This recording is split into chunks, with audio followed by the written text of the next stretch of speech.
Introducing a success story of circular economy applied to the med-tourism industry by Incircle.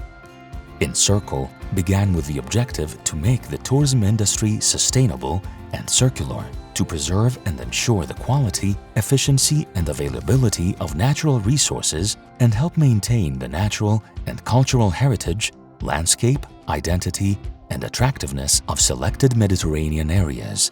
A set of policy instruments were designed and tested to trigger the transition towards a more circular tourism in the Mediterranean, such as national and regional strategies along with local action plans. These policy instruments were based on Incircle's thematic pillars and followed national and European guidelines and strategies. Incircle began in November 2019 and was completed in June 2022. During its implementation, a variety of theoretical and technical actions took place. So, let's see what has been achieved in these 32 months. A set of policy-making instruments that guide and support med policy and decision-makers in the establishment of an effective decision-making process was developed and tested, aiming at reducing tourists' negative impact on destinations' environmental capital and at preserving natural finite resources. Incircle strategies for circular tourism, developed at a state and regional level, gave birth to 259 measures to improve tourism policy making in terms of protection, reuse, and valorization of scarce and finite natural resources. Such measures are divided into 8 categories, offering a holistic approach to support the circular change in Mediterranean destinations. The objective of GOZO's pilot action was the collection and reuse of rainwater runoff. So, an underground tank was built, storing more than 90,000 cubic meters in the village of Kersem.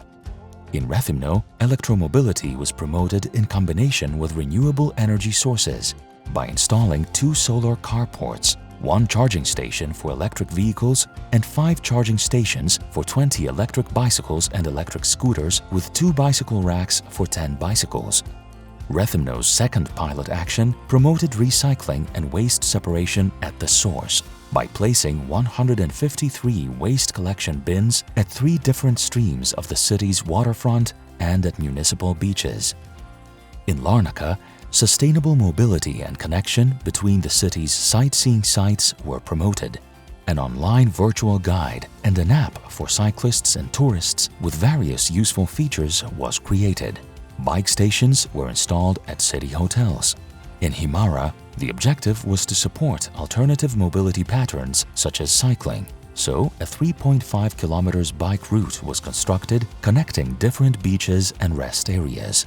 In Palma, the objective to reduce single-use plastic bottles from mineral water consumption was addressed by creating a network of street drinking fountains and by distributing reusable water bottles. Also, an online app was developed to promote the use of the street fountain system by helping people know their exact location. In October 2021, 6 new Mediterranean regions joined the project, aiming to adopt Incircle methodologies and practices as replicators. Each area was supervised by a technical project partner in support of the development of its own circular tourism strategy.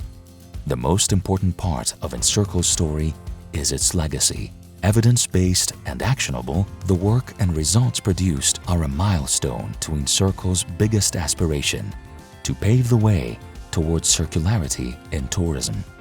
So, how to move forward? The Incircle Policy Brief targets decision-makers at local, regional, national, and European levels and guides them in seizing circular economy opportunities in tourism, turning barriers into drivers. All the people engaged in Incircle established a circle that needs to keep growing and spinning. The success story goes on.